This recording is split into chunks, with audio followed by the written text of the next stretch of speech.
Welcome to the Fighting on Film podcast, the podcast all about classic and obscure war movies, from the Normandy landings to the days of chivalry and swords. If it's been captured on film, we're going to try and cover it. I'm Robbie of RM Military History. I'm Matthew Moss of Historical Firearms and the Armourer's Bench.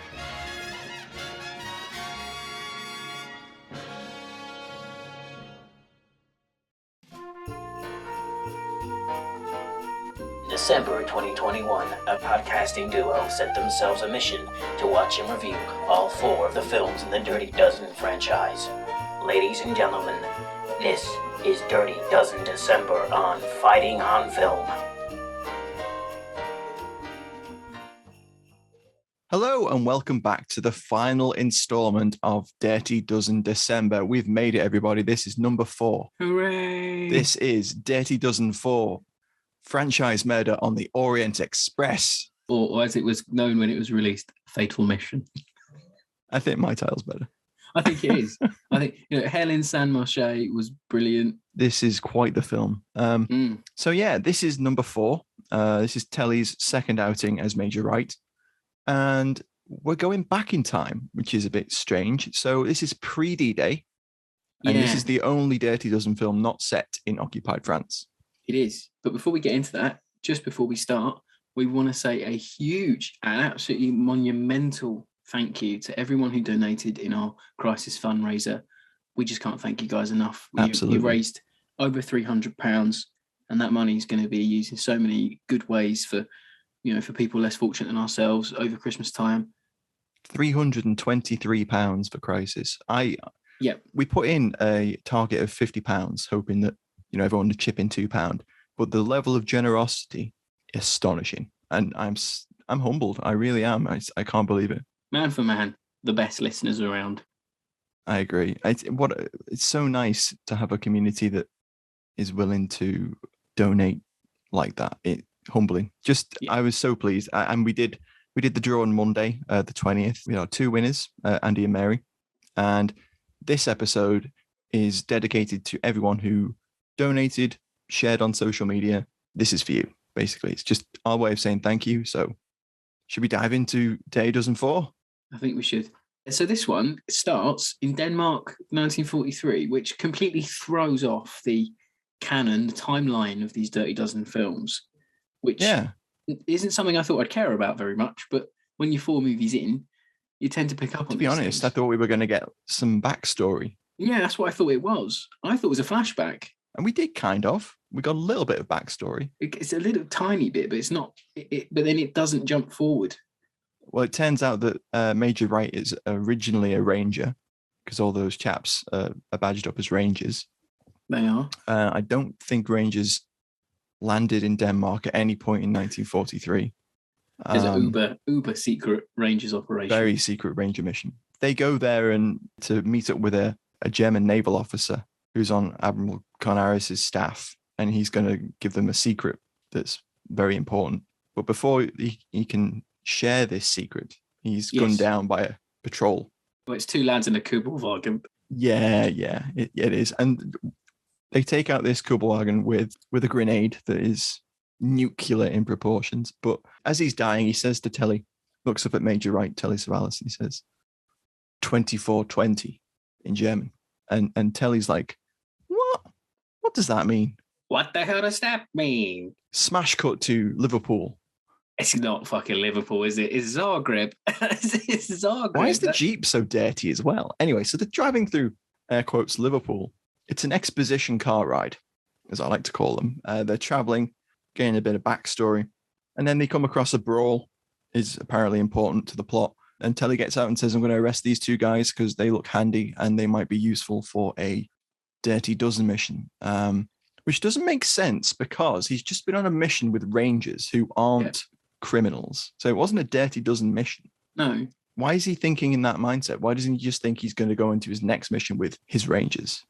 Exactly. And before we go any further, I think we should cover the production a little bit. Fine, we won't continue into this mire of a plot, okay? Well, it's a bit of a mire, isn't it? Like, if we could if we go into the details, we'll go insane because it's just so much that doesn't make sense. Yeah, I just wanted to get into as much of it as possible, but no, you're right. We should stick to the layout normal. Stick to the format.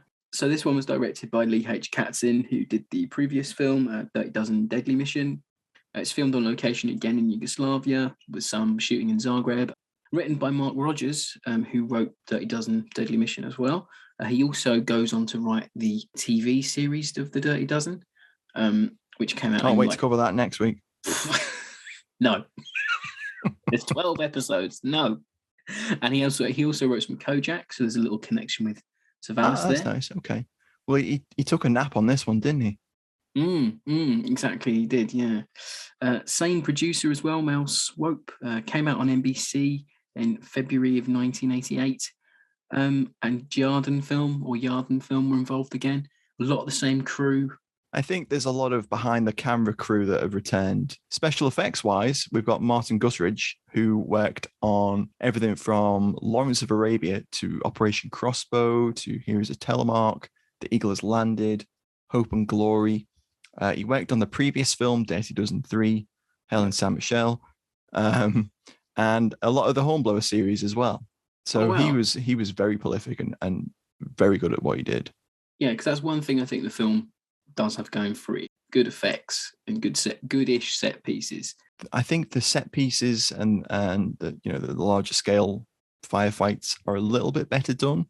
It just feels a little bit less clunky, but then that ending, which we will come to, crikey, yeah, does go quite ham. It does, doesn't it? So I've actually got a retro review of sorts this week. I couldn't find anything from the original release date. It just seems that there's barely anything out there from the original date, but I did find a small write-up of the movie when it was repeated on ITV in the UK. So the Daily Mirror reported, chronic rehash of the classic 60s war movie with the US Army's convicted rapists and killers confusingly led by Officer Telly Savalas. A lady is along for the ride too, and the unconvincing action takes place aboard the Orient Express. Not at all good. 1 star. Anyway, join us next week because that's done the job for us, hasn't it, really? Happy New Year. Oh my God, yeah, that's succinct is the word for that, isn't it? Really is. We do get a lady this time, Heather Thompson, along for the mission. Yeah, we do. And she's supplemented by another female resistance leader. Do you want to run us through the cast, Rob? Yeah, sure. So obviously, as mentioned, you've got Telly and Ernest Borgnine come back. You've got Jeff Conway as Sergeant Holt. He's your MP, or he's your Jekyll character. Holt's character has de-aged by about 30 years. Yeah, exactly. That's the issue with this one. Why did they keep the character names? Exactly. Why? So this is where it becomes confusing. So obviously there's so little written up about these movies. So whether they can't retain them on contracts or they're busy or whatever, it's just, it's one of the mysteries. So we have another returning character, but not actor. So Joseph Stern is back. He was your Jewish migrant American character in the last movie. Yeah, hates Nazis, fought in Spain, etc., etc. Yeah. He's played by Hunt Block. I mean, I thought it was a made-up name, but he's a real actor. One of his biggest credits to date is he was the president in the Angelina Jolie film Salt. Oh, okay. We've got a character called Draco Demchuk, played by Alex Cord. He was Archangel in Airwolf. Oh, another Airwolf connection. Okay. Airwolf connection there. Okay, I see what's going on here. I know Matt's a bit of a fan of Airwolf. Yeah, I've watched it after a couple of drinks very late at night once or twice. Guilty pleasure. Yeah. So we have a Carmine D'Agostino, played by Eric Estrada, and he was in Chips. So he played Ponch. The other half of Chips. The other half right of there. Chips. Last week we had the blonde dude, and this week we've got the other half of the Chips. The duo. There you go. Look at that. I mean, by that point, he'd be quite well known. Yeah, exactly. Yeah, these are big names. They're still big names. Why is he so underused? It's weird. This is the issue. We'll get back to. So you got Fred Collins. He's your Posey type character. He's played by John Matuzak, and he won 2 Super Bowls in 1976 and 1980. We have a character called Tom Ricketts, played by Ray Mancini, and he was a lightweight champion boxer in the 70s. Yeah. He's the sidekick of the big dude. That's it. Yeah, so they put the 2 sportsmen together, I guess, on that one. They do. And then we have possibly the biggest name on the billing, and it's quite prominent because at the moment there is another Ghostbusters movie out. We got Ernie Hudson, one of the OG Ghostbusters, playing a character called Joseph Hamilton, and he's woefully underused in the entire film. He is. he's built up kind of at the beginning, isn't he? Like he's going Yeah. to be used more. And then other than a scene where he's shot, there's not a lot going on with him. And he's a good action hero. He looks good in the kit. He's good in the role. I thought he'd have a lot to do, but as we'll talk about in a bit, they don't really get much to do. The rest of the dozen are sort of just barely used at all. Well, they aren't even introduced. There's not even a real dozen, really. You think about it. It's about 5 that you see. And the film kind of assumes that we know these people, or it tries to fool us into thinking we've been introduced or we know who they are. The training sequence is, snap your fingers and it's over. It's here's some chaps doing bayonet drill, jumping out of a plane. That's it. Yeah, exactly. It just lacks. When you compare that, though, to Dirty Dozen 1, the OG, 2/3 of the movie is training, character building. And then by the time we get to Dirty Dozen 4, we're getting literally maybe like 15 minutes with these people. Because they don't even rattle through them all as like in their cells and stuff. They're just presented in a line to. No, I thought they were going to do that. And then he introduces one character, or he meets one character rather. And then Hamilton has his moment shooting up the prison yard, doesn't he, with a 30 cal? Yeah. And you think, oh, okay, this is different. Step change from the usual, tropes and box ticking that we get with the other two, where everyone has to be introduced slow and steady, build their characters.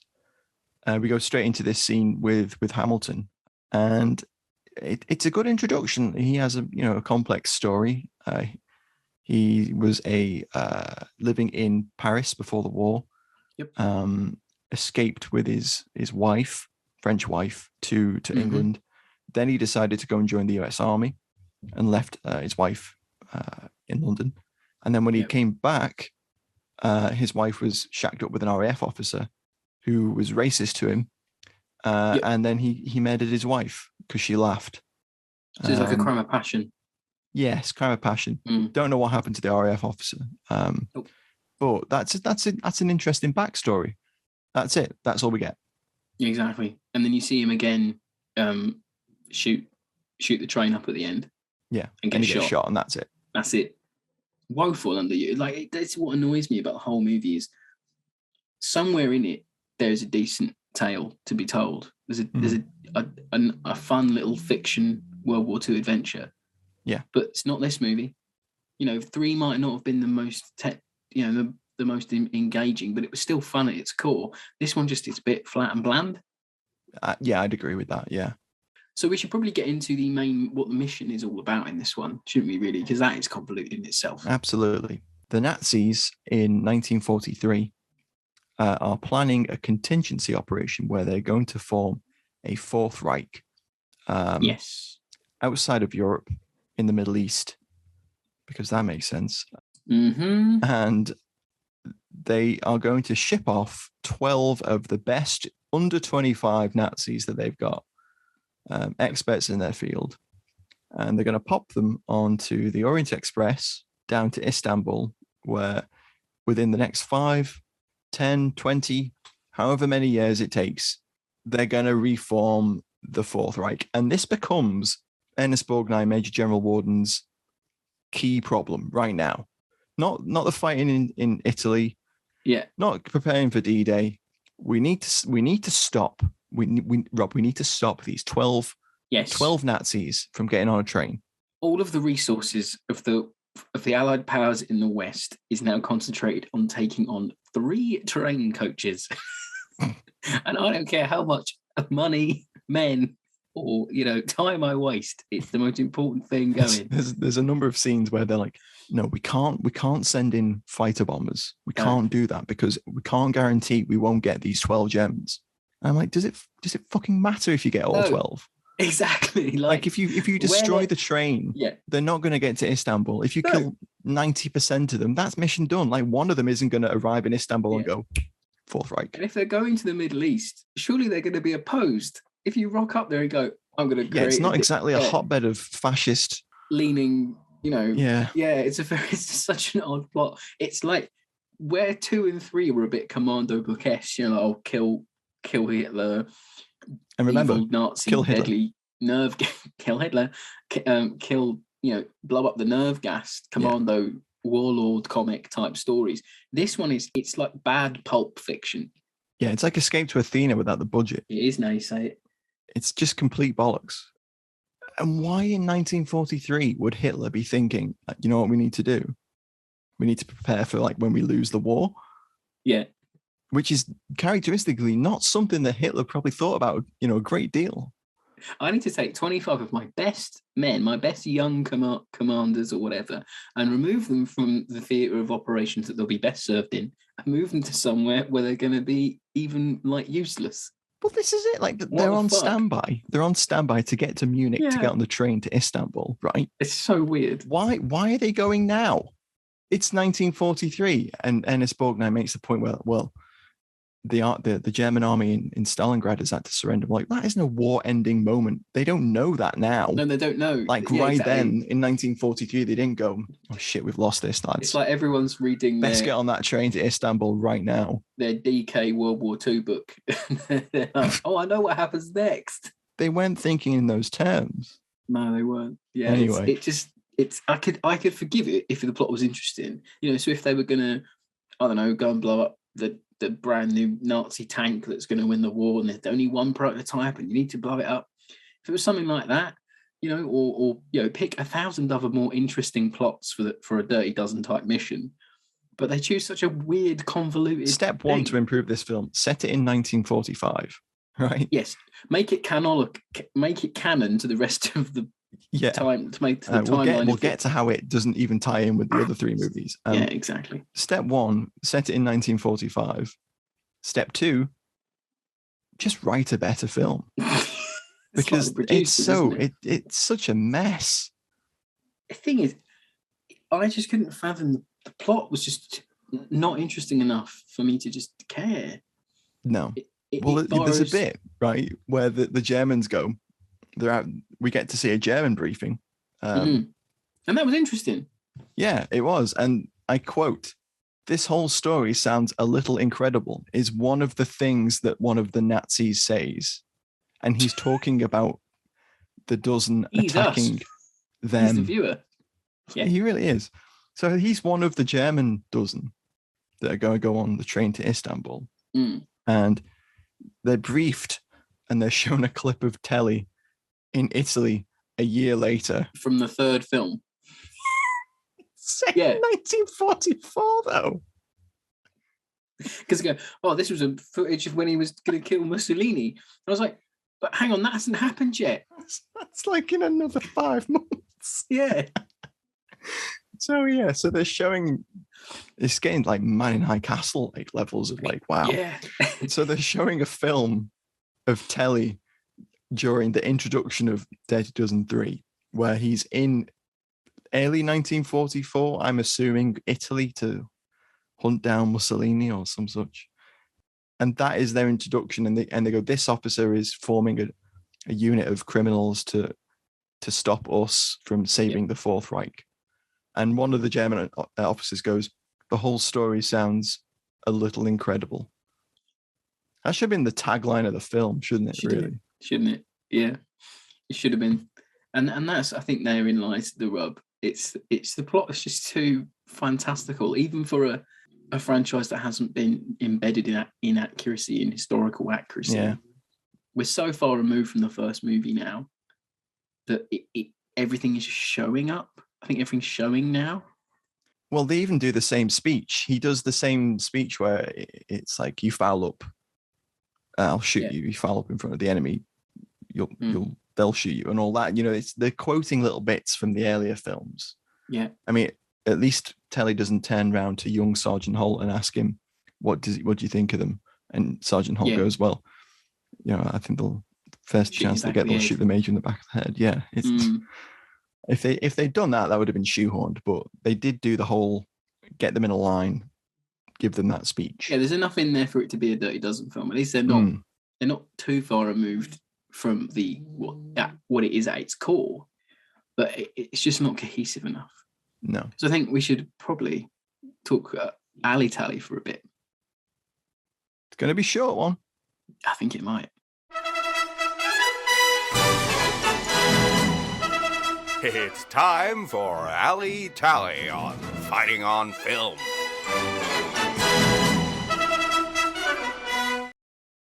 Telly's helmet liner. It has to be said. I knew it. Has to be said.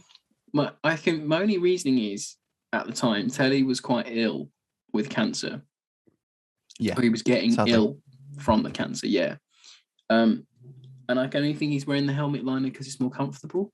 It is. It'd be lighter for him, wouldn't it? Yeah, exactly. But it just looks weird. It doesn't look right, does it? Everyone else is wearing helmets, M1 helmets. And then he's just got that liner, and the liner is just slightly smaller. It looks like an M1 helmet from a distance, but it's slightly smaller. So it looks like he's got like a toy hat on. So it just looks a little bit wrong. It's not so bad throughout the film, but on all the posters and all the VHS and DVD covers, he's seen wearing this helmet liner. Yes. And it just looks bad. It's not right, is it? It's just too noticeable. Once you see it once, you can never ignore it. That's the problem. He's also got the wrong oak leaf as well. I think he's like a lieutenant colonel.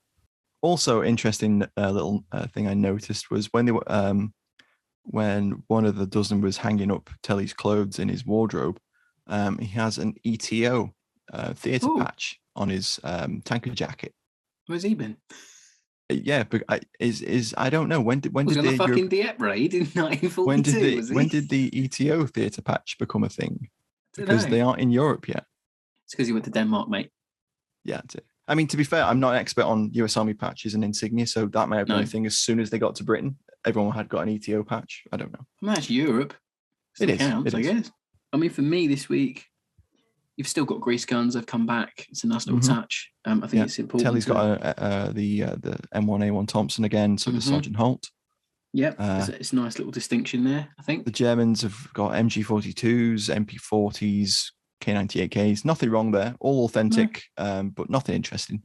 Vehicle-wise, though, this week there's a little bit. So there's an M3A1 Scout car, which you don't often see. It's quite nice to see. And it had like a massive, I don't know what cannon it was, but it had like a massive shield on the front of it in the prison courtyard where Ernie Hudson goes a bit mad with a 30 cal. They were using the guns sort of persuade him to come down from the tower, but he didn't come down. So that was nice to see. I went on a bit of a mystery solving escapade. Went down a rabbit hole, didn't you? A little bit of a rabbit hole. Listeners will remember in the last film, if you've seen it or if you listen to the episode, we mentioned the Germans were using these tracked truck things. They weren't a half track, but they weren't a truck. They were like in the middle. You know, they were like a hybrid. So I did a bit of digging, and they are actually Seipel 800 artillery tractors. So that might not mean anything to anybody, but they are of Hungarian origin, and they're based off of the Soviet MK2 artillery tractor. When the Soviets were bringing in their own equipment, there wasn't enough to go around, so the Hungarians started making their own. So there's a nice little tidbit there for artillery truck fans.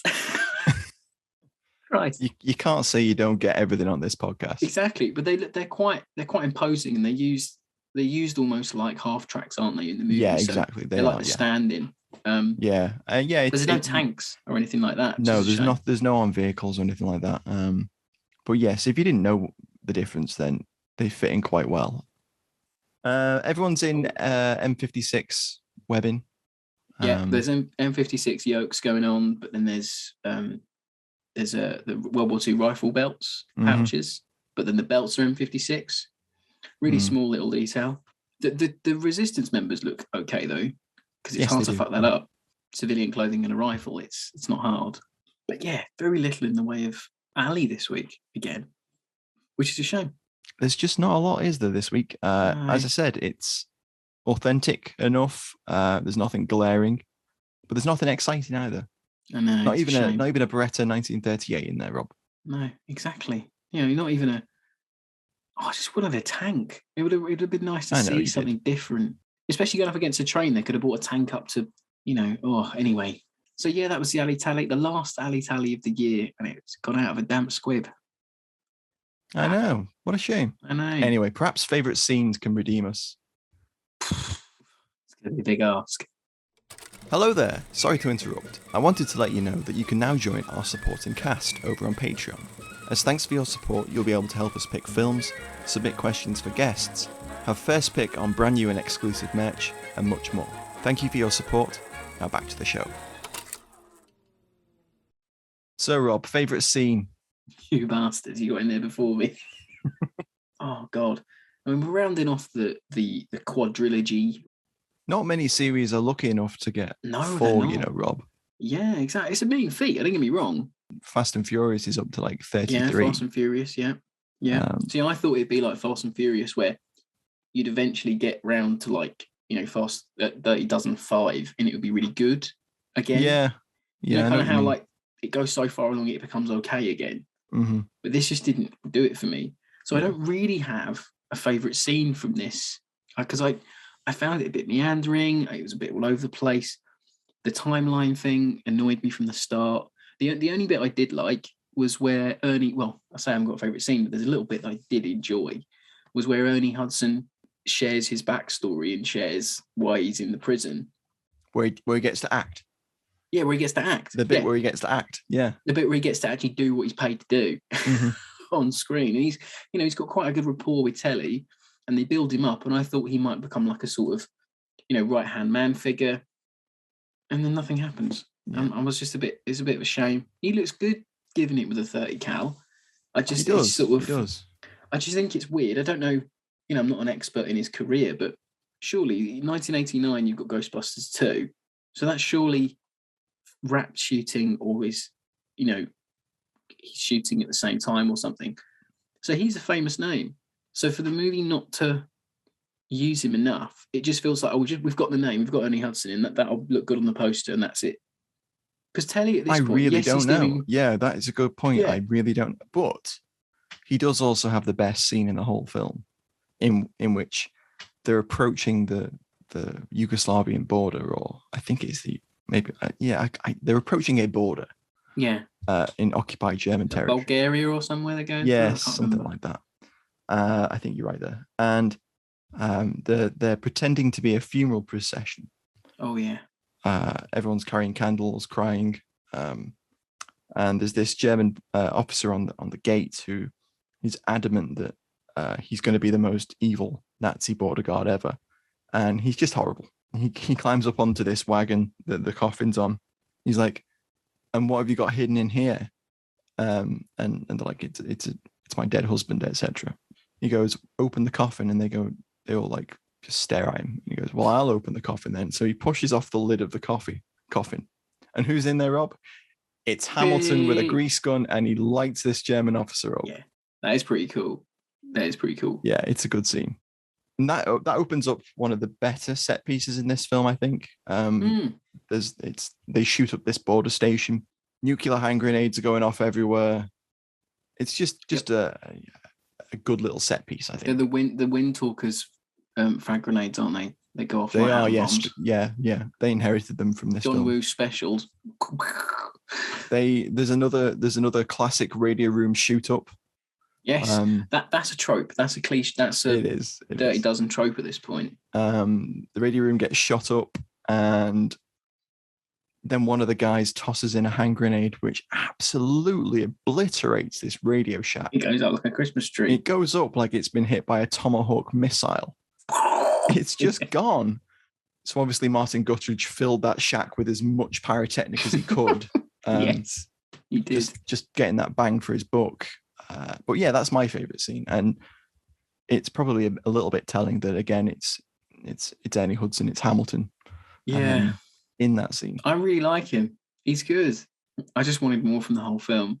Yeah, and I probably said it a few times now, but it just falls flat. I can't recommend it. That's the horrible thing. I don't think I can recommend this one. No, whereas Dirty Dozen 3 was palatable, this is just bizarre. So we might as well just like dip in and out of this. There's a very good Wikipedia entry for this film which explains the plot in great detail, which is almost better than watching the film, to be honest. Yeah, to be fair, it is, because I reread it after I'd watched it to fill in some gaps where I was like, what? Hang on, huh? So there's a subplot they do the training montage, and then they're about to do a training jump out of a plane. Mm-hmm. All jump out one after another. I think it's Estrada's character, D'Agostino, that has to be pushed. Uh-huh. Anyway, we get to the last chap, whose name I've forgotten, and he's up for it. He's going to be Telly's right-hand man on the ground. He does a Stanley Baker and absolutely pancakes. Chute doesn't open. And then Telly smells a rat. So this is where his Kojak senses are tingling. And they look at his chute, and his chute's been cut, Rob. Bum, bum, bum. Now, these boys didn't pack their own chutes because they're not paratroopers. No, exactly. Yeah. Jump instructors pack their chutes for them. This is explained in the film, by the way. But they didn't check the chutes again. No, They just no, packed them up. It don't matter. Prisoners, who cares? It's that prisoner, who cares mentality. Like, Yeah, it is, runs all the way through it. It turns out that there's a mole in the dozen. It goes all Tinker Tailor. There is a mole. God, I wish it had, but it doesn't. And you think, okay, this is going to be a bit different. There's going to be a subplot. Ooh. And that chap's death brings in Heather Thomas's character. Mm-hmm. And she's then going to be the language expert on the ground. And she's never used, ever. No, really. And they all speak English. There's no overdubbing or subtitles or anything like that. It's typical TV movie.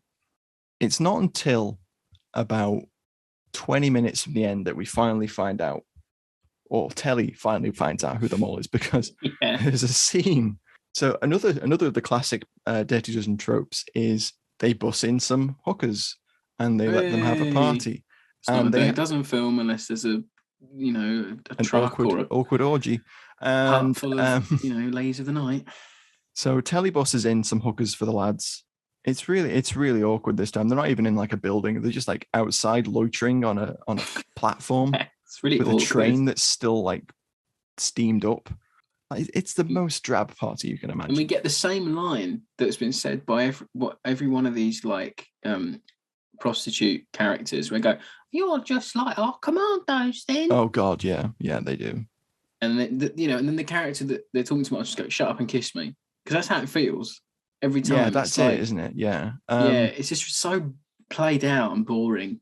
It's just really badly handled. That's the problem with it. Anyway, so we pan past Eric Estrada, and he's there looking very pensive and not at all enjoying this wonderful party that Telly's thrown for everybody. No, yeah.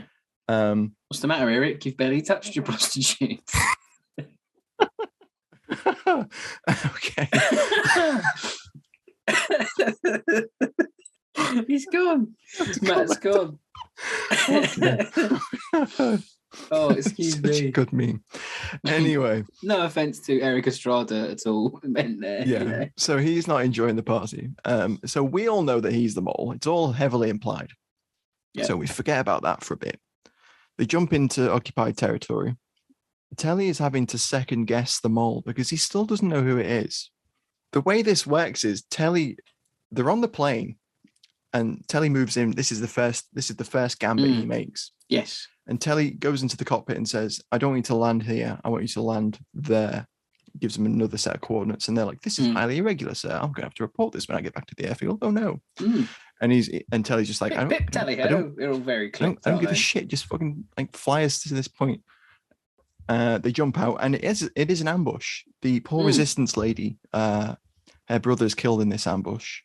But how the mole managed to get them the coordinates of where they were going to land, I don't know, because exactly. I'm pretty sure that just a lowly member of the dozen wouldn't be given the map coordinates in time to then transmit them to the Nazis. It just feels like there's whole sections of his story just cut out for time or budgetary reasons. I don't even know whether they wrote them. No, like surely if he's going to be this mole, he's going to double cross Telly and the lads, then surely there needs to be when they introduce that they know who Wright is at the start, when the Germans go, "Oh, we know that he's doing this Dirty Dozen mission," surely then they go, "But don't worry, we have a man on the inside to foil the plot." And it cuts and we know who it is. That old trope of like, "Oh, we know, but the characters don't know." He's not even mentioned in that briefing, the Nazi briefing. Yeah, it just all comes to a head at the end. And you're like, well, what was your motivation then? It's money. money makes the world go round. You know, he's like a mobster. That's going to be his motivation, is some cash. Yeah.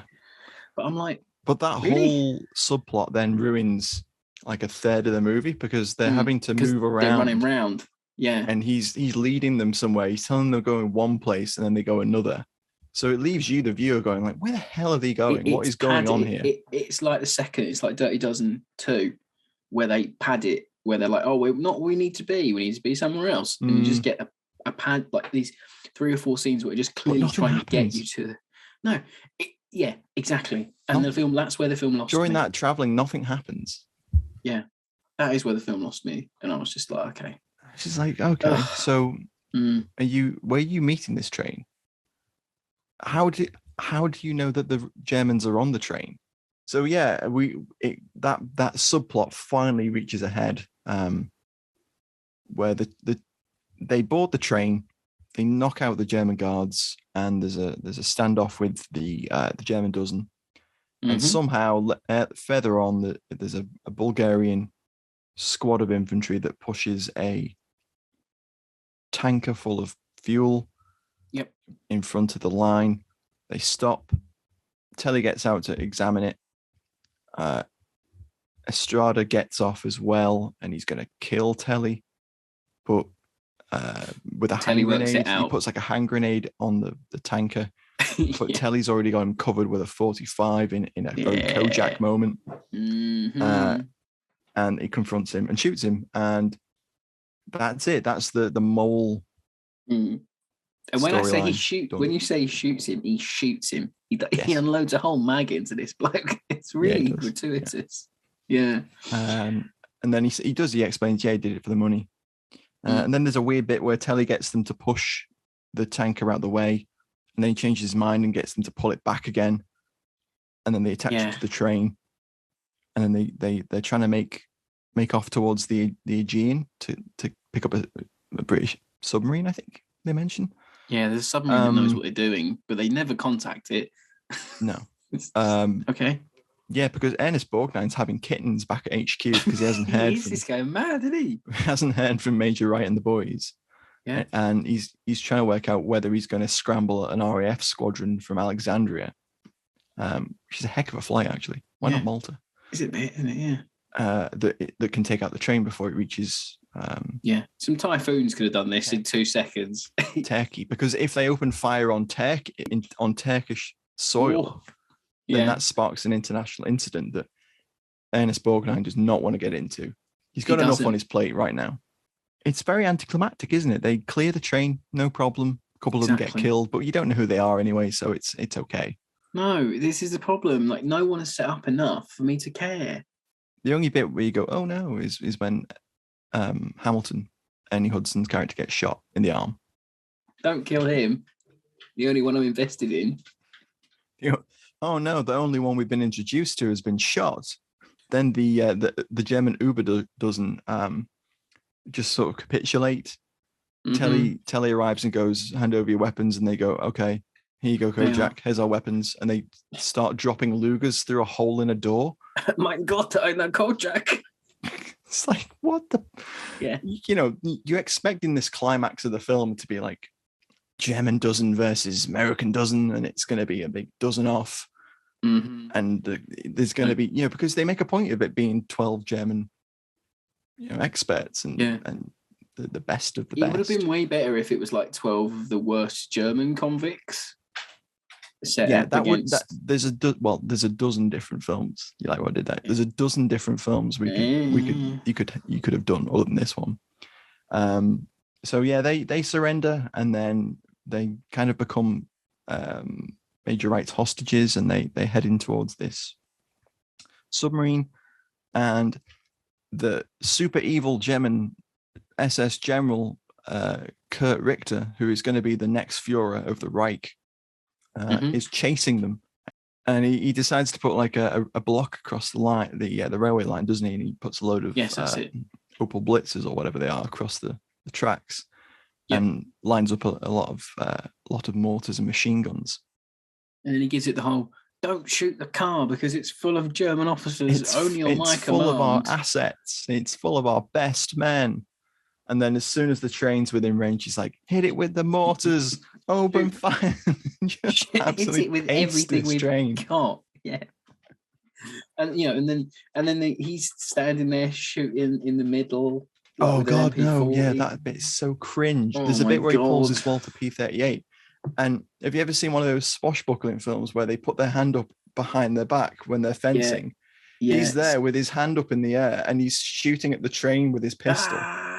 Yeah. And then it cuts to a long shot, and the train's like 400 yards away, still driving through lorries. At this point, on fire. Telly and the boys are jumping off the train one by one. Yeah. And then he picks up an MP40 and he's there just emptying this MP40 while like mouth screaming.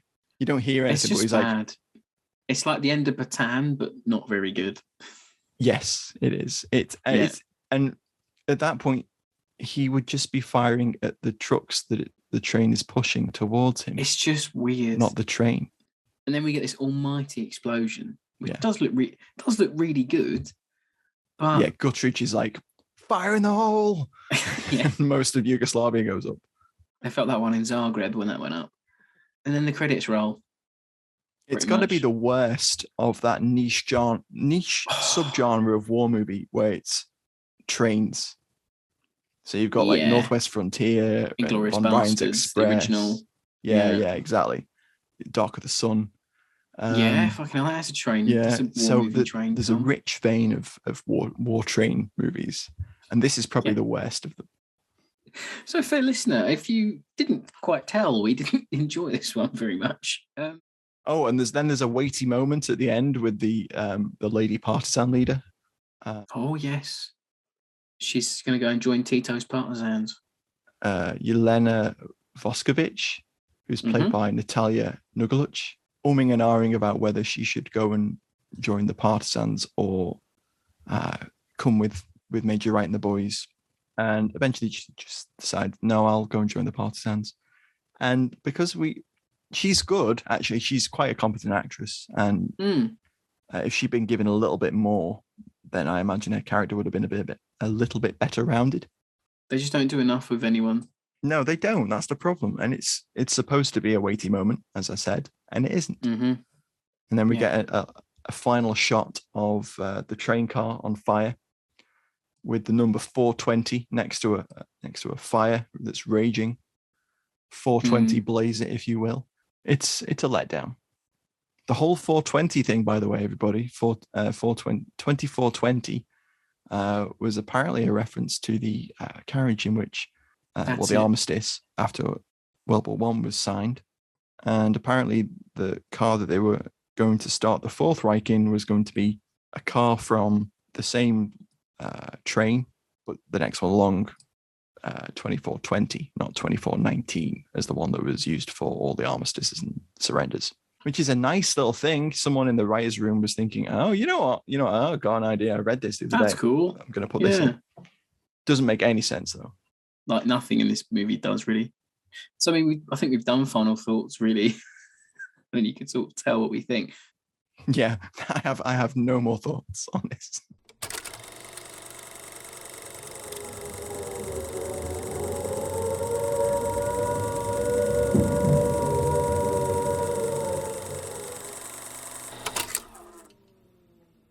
So we've been through this Dirty Dozen Odyssey and we've covered every single film. So where do you think Dirty Dozen as a series, as a franchise, as a movie, what do you think about it now that we've finished them all? I think it's probably a good thing that the majority of people don't know that it is actually a franchise. I agree. I think the majority of people think it's a single film, a standalone, and it's a classic of the genre. It's a gritty film. It's a great movie with a really strong cast, decent writing, good cinematography, interesting premise, and then successively the three films that follow it gets sort of it's a sliding scale. Yeah, it is. They get tired, they get overdone, and the writing on them isn't imaginative enough to sustain the concept. And I couldn't recommend this one. But the last three, I think I said earlier, I could recommend them because they're like cheesy popcorn flick. Doesn't really matter. Just watch it and turn your brain off. This one it was too much to forgive. It's a shame because I think, as you mentioned, I do think the series is important within the genre, within the war movie genre. Yeah. You can enjoy it if you're a Lee Marvin fan. You can enjoy it if you're a war movie fan. There's more to be enjoyed than just mindless World War II fiction plot. Mm-hmm. But as the series goes on, it just more and more is taken away. It's revitalized with Telly coming in. And the plot is interesting enough for you to sort of be interested. Oh, it's nerve gas, all that's bad. Yeah. And then the third one, it's just like, oh, no, it's Telly puts in now. a half decent performance in this. It's not as good as 3. No. But he is ill. Years haven't been kind, his health is failing him. He's doing his best. Yeah. I think really it's a failing of writing and direction on this one, isn't it? So there we go. We've done all Dirty Dozen films in December, like we said. Yay! Yeah, complete. Mission complete. We get to go home. We do. Yeah, we can board that biplane or whatever, and we can get off that train. We can fly get off on that plane. We can get on that big half-track thing from the first movie. Yeah, you can go back to Blighty, put our feet up, and enjoy Christmas. And we hope, dear listeners, that you'll also have a great Christmas holiday season. And yes, we'll have episodes continuing throughout into January and so much planned for the new year. Yes. So it remains for us to say thank you so much for supporting our charity effort this December. Thank you for picking up a Dirty Dozen December t-shirt. And they'll be available until probably the next week or so. They'll still be on the website. And thank you so much for joining us on our Dirty Dozen Odyssey. And thanks for everyone who's listened over the last year, because it means the world to us. And as Matt said, we've got some ideas and some things on the back burner for next year. And we've got so many great films to cover. Think of how many ones we haven't covered, everyone, and they're still to come. So Patreons, look out for the January Patreon vote. That'll be going live soon. And wherever you are, enjoy Christmas. And we'll catch you again. Merry Christmas, everyone. Thanks for listening. Bye. Bye.